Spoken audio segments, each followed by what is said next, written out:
إن الحمد لله نحمده ونستعينه ونستغفره ونعوذ بالله من شرور أنفسنا ومن سيئات أعمالنا من يهده الله فلا مضل له ومن يضلل فلا هادي له وأشهد أن لا إله إلا الله وحده لا شريك له وأشهد أن محمدا عبده ورسوله يا أيها الذين آمنوا اتقوا الله حق تقاته ولا تموتن إلا وأنتم مسلمون يا أيها الناس اتقوا ربكم الذي خلقكم من نفس واحدة وخلق منها زوجها وبث منهما رجالا كثيرا ونساء واتقوا الله الذي تساءلون به والأرحام إن الله كان عليكم رقيبا يا أيها الذين آمنوا اتقوا الله وقولوا قولا سديدا يصلح لكم أعمالكم ويغفر لكم ذنوبكم ومن يطع الله ورسوله فقد فاز فوزا عظيما أما بعد فإن خير الحديث كتاب الله وخير الهدي هدي محمد صلى الله عليه وسلم وشر الأمور محدثاتها وكل محدثة بدعة وكل بدعة ضلالة وكل ضلالة في النار. أعوذ بالله السميع العليم من الشيطان الرجيم. بسم الله الرحمن الرحيم. واعبد ربك حتى يأتيك اليقين. وقال تعالى تعاونوا على البر والتقوى ولا تعاونوا على الإثم والعدوان.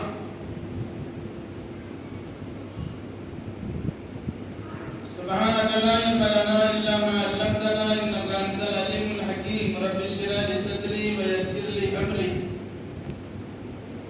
واحلل عقدة من لساني يفقهوا قولي. رب زدني علما.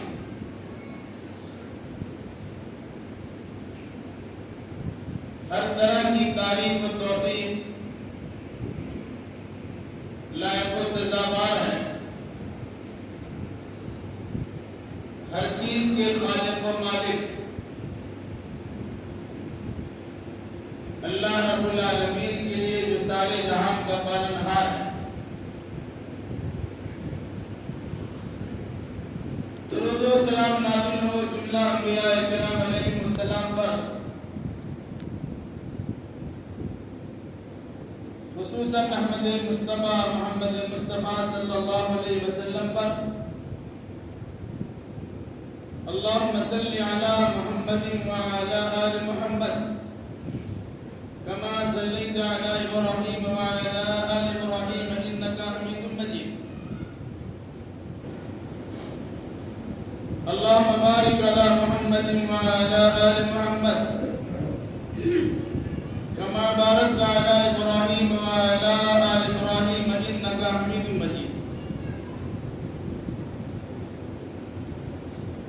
بزرگوں، نوجوان ساتھیوں، عزیز بچوں، پردہ نشین ماں اور بہنوں،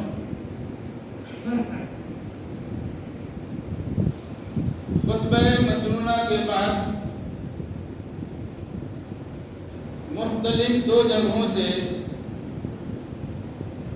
دو آیات کریمہ کی تلاوت کی گئی ہے. انشاءاللہ الرحمن انہی آیات بینات کی روشنی میں کچھ باتیں آپ کے سامنے رکھی جائیں گی. اللہ ہمیں صحیح کہنے، صحیح سننے، صحیح سمجھنے اور صحیح باتوں پر عمل کرنے کی توفیق مرحمت فرمائے. آمین.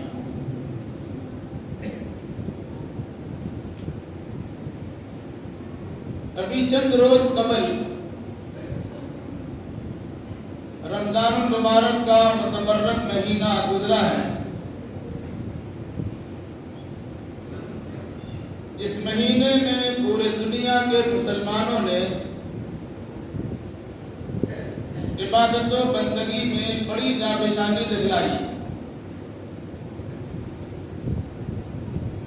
خوب ریاضت و مجاہدہ بھی کیا ہے، فرائض کی ادائیگی کے ساتھ ساتھ سنت و نوافل کی بھی پابندی کی، یعنی رمضان کے مہینے میں ایک جانب اگر ہم نے پورے رمضان کا روزہ رکھا ہے تو دوسری جانب بطور خاص 5 وقت کی نمازوں کی پابندیاں بھی کی۔ علاوہ ازیں جس قرآن کی بنیاد پر ماہ رمضان مبارک کی فضیلت کو تسلیم کرایا گیا، اس قرآن مجید کے ساتھ بھی ہمارا جذباتی لگا و رشتہ لگا رہا، یعنی اس مہینے میں ایک جانب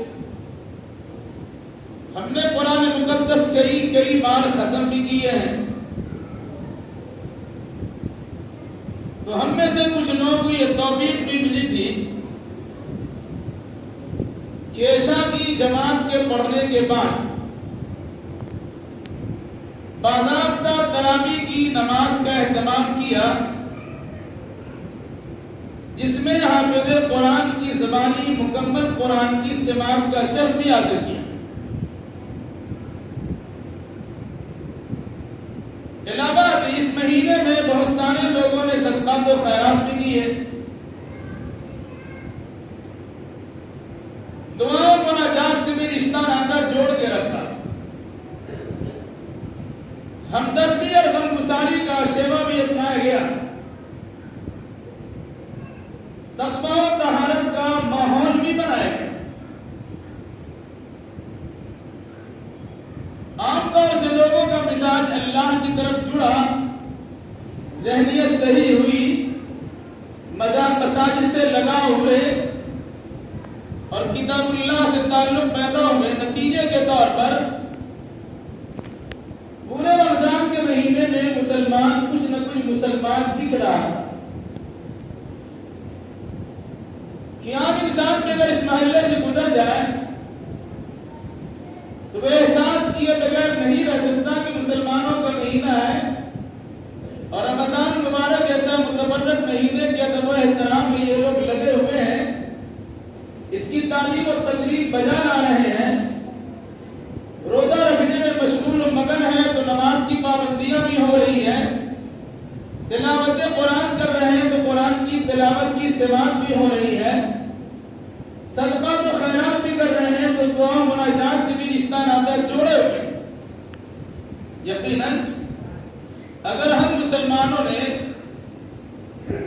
رمضان کے مہینے میں اللہ کے ساتھ اور اللہ کی کتاب کے ساتھ اس طرح تعلق کو استوار کیا اور مضبوط کیا، تو بظاہر اس کے اثرات اور ثمرات اور برکات اور بہترین نتائج بھی دیکھنے کو ملے، جس کا عام انسان بھی مشاہدہ کرتا ہے اور کیا جا سکتا ہے کہ رمضان کے مہینے میں غریب انسان کے دسترخوان پر بھی کچھ نہ کچھ پھل فروٹ ہوا کرتے ہیں۔ وجہ یہاں دال چاول دال روٹی ملنا مشکل ہے، لیکن رمضان کے مہینے میں کئی انداز کے پھل فروٹ دکھائی دیتے ہیں۔ پھل فروٹ کا استعمال کرنا یہ خوشحالی کی علامت بتلائی جاتی ہے۔ گویا اللہ تبارک و تعالیٰ کی جانب سے اہل اسلام پر رمضان کے مہینے میں خوشحالی کا موقع فراہم کیا جاتا ہے، اور یہی وجہ ہے کہ ہر انسان کھاتا پیتا نظر آتا اور خوش و خرم رہ کر اللہ کی عبادت و بندگی میں جڑا رہتا ہے۔ وجہ اس کی کیا ہے؟ اس وجہ پہ تھوڑی سی توجہ دیجیے، نتیجہ آپ کے سامنے آ جائے۔ وَلَوْ أَنَّ أَهْلَ الْقُرَىٰ آمَنُوا وَاتَّقَوْا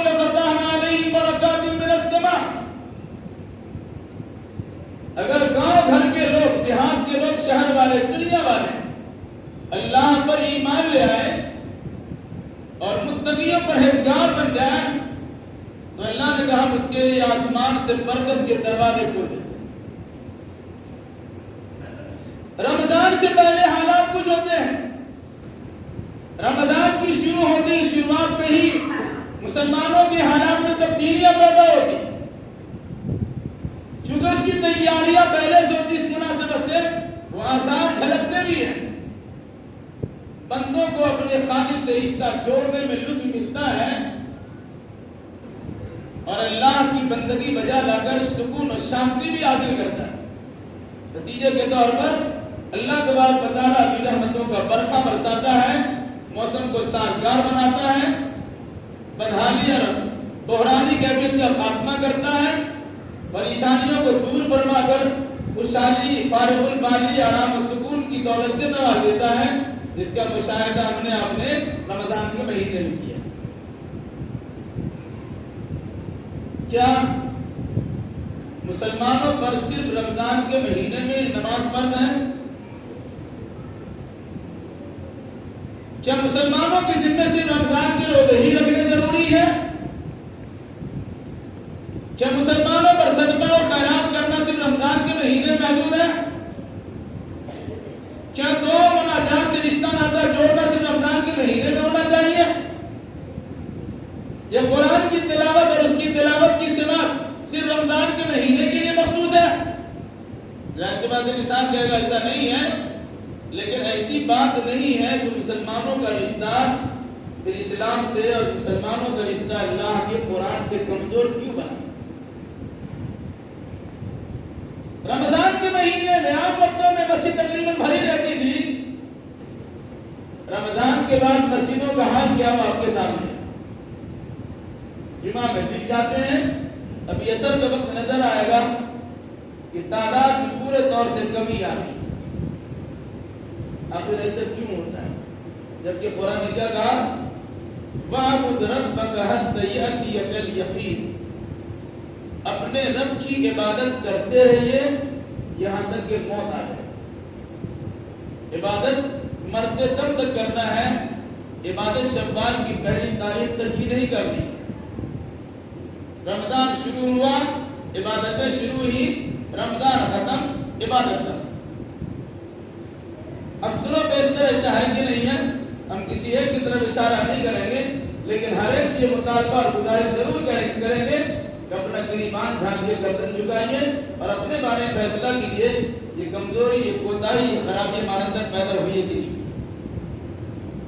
ظاہر سی بات ہے ہم میں سے کوئی انسان نہیں کہہ سکتا کہ ہم دودھ کے دھلے ہوئے ہیں, اور انسان نہیں بلکہ فرشتہ صفت ہے, اور نتیجے ہم سے بھول نہیں ہوتی ہیں. بھول ہر ایک سے ہوتی ہے, لیکن بھول کے بعد اس بھول پر قائم و دائم رہنا یہ شیطان کی علامت ہے, اور غلطی ہو جانے کے بعد اس پر اس کے ندامت بہانا, اللہ کی بارگاہ میں رونا دھونا, یہ آدمیت کی نشانی حضرت آدم علیہ السلام کی پہچان ہے.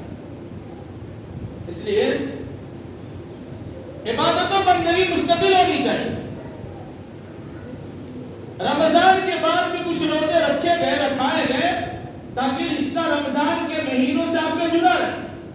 اپنے وقت اس سے بات کی ہوگی کہ جو انسان رمضان کے روزے رکھتا ہے فَأَتْبَعُ سِتًّا مِنْ شَوَّالَ, پھر شوال کے مہینے کے 6 روزے رکھتا ہے, گویا اس نے زندگی بھر روزہ رکھا ہے. مراد اگر کسی نے رمضان کا روزہ رکھا اور شوال کے 6 روزے رکھے اور ہر سال رکھے, اس نے گویا زندگی بھر روزہ رکھ لیا. کیوں کہ رمضان کے روزے رکھنے کے نتیجے میں 360 روزوں کا ثواب ملتا ہے رمضان اور شوال کو ملا کر, اور عربی تاریخ کے اعتبار سے 360 ہی دن ہوا کرتے ہیں. گویا آپ نے سال بھر روزہ رکھا ہے, اور ہر سال ہمارا آپ کا طریقہ یہی رہا وہ ہم نے عمر بھر اور ہمیشہ ہمیشہ کی وجہ سے روزہ رکھا. یہ وجہ ہے کہ اللہ کے نبی صلی اللہ علیہ وسلم نے رمضان کے بعد شوال میں بھی 6 روزے رکھنے کی فضیلت بیان کی ہے. علاوہ ہر ہفتے کے 2 روزہ, سوموار اور جمعرات کو روزہ رکھنا مسنون قرار دیا. اسی طریقے سے ہر عربی مہینے کے 3 روزے 13, 14, 15 تاریخوں کا روزہ رکھنا بھی اللہ کے نبی صلی اللہ علیہ وسلم کی سنت سے ثابت ہے۔ پھر محرم کے مہینے کا روزہ ہے، پھر عرفہ کا روزہ ہے، پھر شعبان میں 1 سے لے کے 15 تک کے روزے ہیں وغیرہ ذالک۔ اس طرح سال کے دیگر مہینوں میں بھی نوافل اور سنت کے طور پر روزہ رکھا کر یہ عادی بنانے کی کوشش کرائی گئی ہے کہ رمضان کے مہینے میں مکمل آپ کو روزے رکھنے ہیں، اور یہ روزے سنت اور فرض کی ہے، سنت اور نوافل کی حیثیت نہیں بلکہ فرض کی حیثیت رکھیں۔ اگر یہ انسان سوچ لے تو رمضان میں روزہ رکھنا ان کے لیے آسان ہے۔ بہرحال ہم نے روزہ رکھا اور روزہ کی اہمیت کا خیال کرتے ہوئے ہم نے فرض کی ادائیگی کے لیے واجبات کو بھی اور سنتوں کو بھی اور نوافل کو بھی ہم نے پابندی سے بنایا۔ سحری کھانا یہ فرض نہیں ہے، وہ نہیں کھائے گا اس کا روزہ نہیں ہوگا، ایسی بات نہیں، روزہ ہو جائے گا، سنت ہے سحری کھانا۔ لیکن انسان دن میں فجر سے لے کے مغرب تک جو روزہ رکھے گا، اس روزہ اس فرض کی ادائیگی کے لیے اس کی شروعات میں سنت کی ادائیگی کرتا ہے کہ اللہ کے نبی صلی اللہ علیہ وسلم نے سنت کے طور پر فرمایا کہ تم سحری کھا لیا کرو، تسحروا فإن فی السحور برکہ، سحری کھاؤ اس میں برکت ہے۔ آپ معمولی سے کھائیں گے دن بھر اس کے برکات آپ کے ذہن و دماغ پر قائم و دائم رہیں گے اور بھوک اور پیاس کی شدت سے محفوظ رہیں گے۔ گویا رمضان میں مسلمانوں نے سنت کی بھی پابندی کی ہے اور اس کا اہتمام کیا۔ اسی طریقے سے وقت کی پابندی عام طور سے مسلمان نہیں کرتے، جس طرح چاہتے اپنے اوقات کو صرف کرتے ہیں، گزار دیتے، برباد کر دیتے۔ لیکن رمضان کے مہینے میں وقت کی پابندی کا خاص خیال ہوتا ہے۔ 24 گھنٹے کے دن اور رات رمضان بھی ہوتے ہیں اور غیر رمضان بھی ہوتے ہیں۔ 29-30 دن کی کا مہینہ رمضان کا بھی ہوتا ہے اور غیر رمضان کا بھی ہوتا ہے، لیکن جتنا اہتمام کے ساتھ رمضان کے دنوں کی گنتی ہوتی ہے، رمضان کے تاریخوں کی گنتی ہوتی ہے، رمضان کے وقتوں کی بھی گنتی ہوتی ہے، وہ کسی دوسرے مہینے کی نہیں ہوتی۔ اتنے وقت پر سحری کا ٹائم شروع ختم ہوگا، آپ نے ختم کر دیا، اب الٹی گنتی شروع ہو رہی ہے،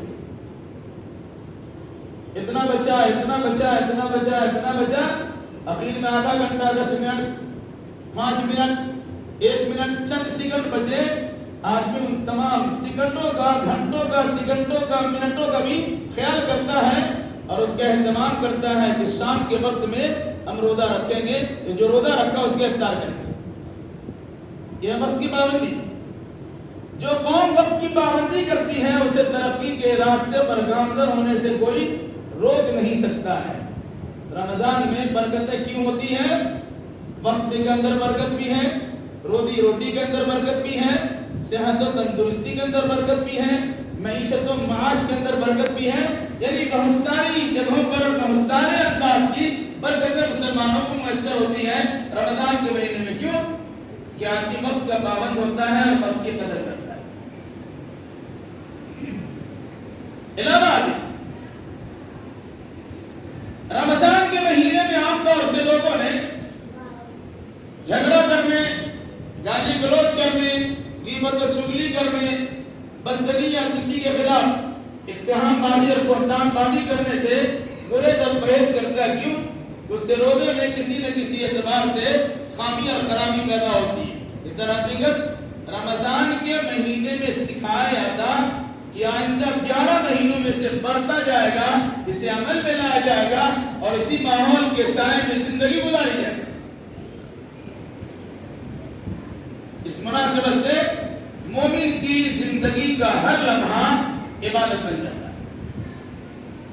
کیا فرمایا؟ معبود ربک حتی یاتیک الیقین، اپنے رب کی عبادت کرتے رہیے یہاں تک کہ یقینی چیز یعنی موت آ جائے۔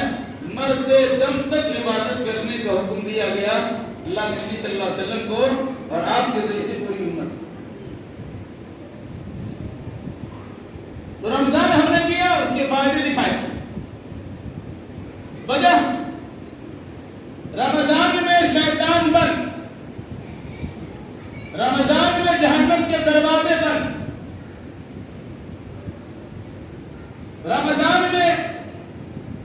اللہ کی برکتوں کا نزول ہونا شروع، رمضان میں جنت کے دروازے کھلے، رمضان میں انسان کے ذہن و دماغ کو اللہ اس کے رسول کے طرف مائل کرنے والے اسباب بھی موجود۔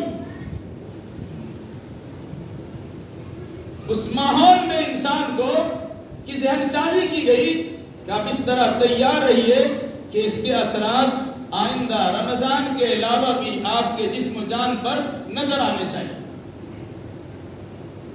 اس پر کتنا نظر آتا ہے ہر شخص اپنے بارے میں فیصلہ کرے گا۔ جس طرح ذہن و دماغ کو ہم نے صحیح بنایا، نفسانیت سے خالی کیا،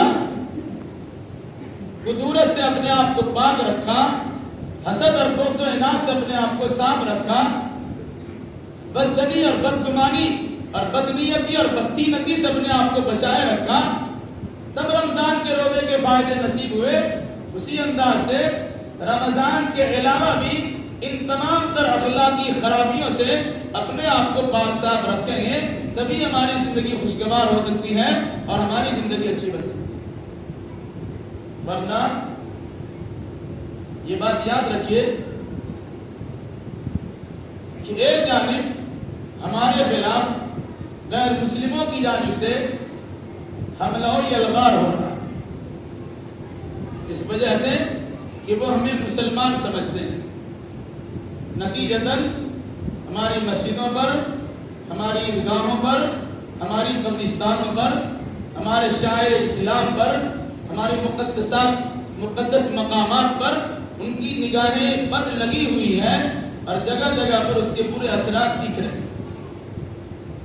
کبھی برقع کے خلاف آواز اٹھتی ہے، کبھی مسجد کے در و دیوار سے یا اس کے ممبر و محراب سے اٹھنے والی آوازوں پر پابندی لگانے کے لیے میپ جیسی چیز کو اتارنے کی ناپاک کوشش ہوتی ہے، جس کے ذریعے سے آواز دور تک پہنچائی ہے۔ میرے بھائیوں، میپ کا استعمال کرنا واجب و ضروری نہیں ہے، اس کے بغیر بھی ہماری نمازیں ہوتی تھی، خطبہ ہوتا تھا۔ موجودہ دور میں سائنسی ایجادات کے ذریعے سے آواز دور تک پہنچانے کے لیے ان آلات کا ہم نے استعمال کیا، اسے کوئی واجب و ضروری قرار نہیں دیتا، لیکن اس کے استعمال کے جو ناجائز طریقے سے اس بنیاد پر برادران وطن کو تکلیف ہوئی، اور اگر تکلیف نہیں بھی ہوئی تو تکلیف خود سے لیا انہوں نے، اور نتیجے کے طور پر اسے بند کرنے کی کوشش کی تھی۔ آپ نے سنا ہوگا رمضان کے مہینے میں بعض مسجدوں سے سحری سے 1 گھنٹہ پہلے سے آواز آ رہی ہے، سحری کا ٹائم اتنا ہے بھائی، روزہ افطار سحری کے انتظام کر لو۔ جس کو سحری کھانا ہوگا وقت کی پابندی سے کھائے گا، آپ کے 1 گھنٹہ پہلے سے جگانے سے وہ جاگتا نہیں ہے۔ آج موبائل کا زمانہ ہے، گھڑی کا زمانہ ہے، الارم کا زمانہ ہے، آدمی چیزوں کا استعمال کر لیتا ہے۔ آپ نے مزاج میں زہر گھول دیا، برادران وطن کے دل و دماغ کو آپ نے پکا دیا اپنی حرکتوں سے، جو مسجدوں کے محراب سے آوازیں بلند ہوتی تھی۔ آج بھی یا نبی السلام علیہ کا جو پڑھنے پڑھانے کا رواج ہے، غیر مسلم علاقے میں آپ کی مسجد ہے، 10-20 گھرانہ بھی آپ کا نہیں ہوگا، لیکن وہاں سے یا نبی السلام علیہ کا فجر کی نماز میں اتنے زور سے پڑھے جاتے ہیں کہ علاقہ در علاقہ آوازیں پہنچ جاتی ہیں۔ آواز آپ کو دی جاتی ہے، حی علی الصلاۃ، حی علی الفلاح۔ مسلمان بیچارے تو جاگتے نہیں ہیں اور غیر مسلمین کو آپ سونے نہیں دیتے۔ آپ کے میک کی آواز سے غیر مسلموں کو نیند نہیں آتی، اور مسلمانوں کو جتنا بھی جگایا جائے انہیں اٹھنے کی توفیق بھی نہیں ملتی، پھر اتنا زور سے چلانے کی ضرورت کیا ہے؟ اب اگر پابندی لگتی ہے تو چلاتے ہیں کہ پابندی لگا دی گئی، مساجد سے میک کو نوچ کے پھینکا گیا، جہاں مسجدوں سے میک اتارا گیا ہے وہیں مندروں سے بھی میک اتارا گیا۔ ایک طرفہ سوچنے کی ضرورت نہیں ہے، اور یہ موقع ہم نے دیا ہے۔ ہم چلاتے ضرور ہیں اس میں، لیکن خواہ چلاتے رات جگہ کا پروگرام کرتے ہیں، صبح تک مغرب بعد سے پروگرام شروع ہوتا ہے، رات بھر پروگرام ہوتا ہے، بلکہ پروگرام کو ہونے سے پہلے بھی کئی گھنٹے پہلے سے میک میں گانے بجانے نہیں تو شعر و شاعری اور قرآن مقدس کی آیتوں کی تلاوتوں کے ذریعے سے پورے علاقے کو ایک طریقے سے سما دیا ہے۔ یہ کون سا معاملہ؟ یہ اسی کا نام اسلام ہے۔ یہ رات جاگ کر جلسے جلوس کر رہے ہو کیا تمہیں؟ مگر افسوس ہے کہ ہم نے کیا، اس محلے میں کریں گے مقام وہ محلہ بھی کرے گا، وہ محلہ بھی کرے گا، سارے محلے کا مقابلہ ہوتا ہے، ہمارے جلسے میں اتنا بھیڑ تھا، ہمارے جلسے میں فلاں صاحب آئے تھے، فلاں صاحب آئے تھے۔ لاہور بلا یہ سب اسباب ہیں جس کی بنیاد پر برادران وطن کے دل و دماغ خراب ہوتے ہیں اور کوئی فائدہ ان کو نظر نہیں آتا تو نقصان پہنچانے کی کوشش کرتے ہیں، اور مسلمان اپنی بد اہلی کے نتیجے میں یا نااہلی کے نتیجے میں خود اپنے آپ کو نقصان پہنچاتا ہے اور نقصان پہنچانے کا سبب اور ذریعہ بنتا ہے۔ بارہ یہ بات چل رہی تھی، وَاعْبُدْ رَبَّكَ حَتَّىٰ يَأْتِيَكَ الْيَقِينُ، اپنے رب کی عبادت کیجئے یہاں تک کہ موت آ جائے۔ دوسری آیت پڑھی گئی تھی تَعَاوَنُوا عَلَى الْبِرِّ وَالتَّقْوَىٰ وَلَا تَعَاوَنُوا عَلَى الْإِثْمِ وَالْعُدْوَانِ۔ بیر مطلب نیکی، نیکی اور تقوی کے کاموں پر ایک دوسرے کی مدد کرو۔ وَلَا تَعَاوَنُوا عَلَى الْإِثْمِ وَالْعُدْوَانِ، اس مطلب گناہ اور سرکشی کے کاموں پر کسی کی مدد مت کیجیے۔ قرآن کا صریح حکم ہے کہ نیکی کے کام جو انسان بھی کرے گا ہم اس کا سپورٹ کریں گے، بھلائی کا کام جو انسان بھی کرے گا وہ ہمارے خاندان کا ہو یا نہ ہو، ہماری پارٹی کا ہو یا نہ ہو، ہماری برادری کا ہو یا نہ ہو، وہ نیکی کام کر رہا ہے ہم ان کا ساتھ دیں۔ ساتھ بھی کیا فرمایا؟ تقوی، پرہیزگاری، اللہ سے ڈرنا ڈرانا، ایسا عمل کوئی کر رہا ہو اس عمل پر بھی ان کا ساتھ دینا چاہیے۔ تیسرے چوتھی چیز تھی وَلَا تَعَاوَنُوا عَلَى الْإِثْمِ وَالْعُدْوَانِ، گناہ اور سرکشی کے کاموں پر کسی کی مدد نہیں کریں گے۔ فرمایا مدد مت کرو گناہ پر اور سرکشی پر۔ اب ذرا اپنے بارے میں سوچئے گا کہ ہم کتنا اچھائی کے کام میں کسی کا ساتھ دیتے ہیں اور کتنا برائی کے بڑھاوے میں کسی کا سپورٹ کرتے ہیں۔ ہم عرض کریں گے تو شکایت ہوگی لیکن اپنے بارے میں فیصلہ کر سکتے ہیں۔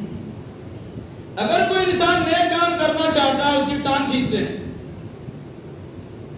کوئی انسان اگر خیر کے کارنامے کو انجام دینا چاہتا ہے اس کی پاؤں پکڑ کے کھینچتے ہیں، کوئی انسان دین کو فروغ دینے والا کام کرتا ہے اس کے خلاف الٹی سیدھی حرکتیں کرتے ہیں، لیکن کوئی انسان جوا کھیلتا ہے، کوئی انسان تاڑی پیتا ہے، کوئی انسان رشوت ستانی کرتا ہے، کوئی انسان رسم و رواج کی پابندی کرتا ہے، کوئی انسان اپنے مال کا غلط استعمال کر کے شادیوں میں بے محابہ خرچ کرتا ہے، ہم اس کا سپورٹ کرتے ہیں، اس کی تعریف کرتے ہیں، اس کا ساتھ دیتے ہیں، جبکہ گناہ کے کاموں میں ساتھ دینے کی اجازت نہیں ہے، نیکی کے کام میں ساتھ دینے کا حکم دیا گیا۔ اب غور کر لیجیے ہمارا معاملہ کیا ہے۔ چھوٹی سی بات ہوتی ہے انسان اس کو رائی کو پہاڑ بنا کے پیش کر دیتا ہے، اور گناہ بڑا سے بڑا انسان کرتا ہے اسے گناہ کی شناخت و قباحت بھی نظر نہیں آتی۔ موجودہ دور میں جو حالات ہیں، اب بھگوارہ کی سرزمین پہ رہتے ہیں، یہی کے بارے میں خاص طور تک سوچ لیجئے۔ کل تک شادی بیاہ کے پروگرام ہمارے آپ کے کیسے ہوتے تھے، آج کے دور میں شادی بیاہ کا پروگرام کیسا ہوتا ہے۔ یہ جہیز کی لعنت کے نتیجے میں غریب انسان اپنی جان کو جوخم میں ڈال کر یا اپنی جان کو تباہ کرنے کے لیے خودکشی کرنے پر مجبور ہو جاتا ہے، یا پھر قرض لے کر اپنی زندگی کو تباہ و برباد کرتا ہے۔ یہ سماج ایسا ظالم سماج بنا ہوا ہے اور ایسا ظالم معاشرہ بنا ہوا ہے۔ جن کے پاس زمین ہے زمین بیچا، جن کے پاس مال اس کا استعمال کیا، جس بیچارے کے پاس کچھ نہیں، کہیں کہ بچیاں ان کے پاس پڑی ہوئی ہیں، بغیر جہیز اس کی شادی نہیں ہو سکتی، اور اگر شادی کے مسائل طے بھی کر لیے گئے تو فرمائش ہوتی ہے فلاں کھانا کھلانا ہوگا، چکن کھلانا ہے، مرغ کھلانا ہے، کھسی کھلانا ہے، اور یہ سب اہتمام کر لیں۔ بھیک مانگو مسیح کے دروازے پہ کھڑے ہو جاؤ، اللہ کے نام میں بھیک مانگو انسان دے دے گا تمہیں، سسرال والوں سے مانگنے سے کیا مان رکھتا ہے۔ لیکن یہ چیز بڑھائی جا رہی ہے، اسے چھوٹا کرنے کے بجائے، کم کرنے کے بجائے بڑھاوا دیا جاتا ہے۔ اب اگر اس سلسلے میں کوئی انسان بولتا ہے، رکاوٹ ڈالتا ہے، اس کے خلاف آواز اٹھاتا ہے، اب اسی کے خلاف انسان ہو جاتا ہے، اس قسم کے پکڑنے سے ضرورت کیا ہے۔ میری گزارش یہ ہے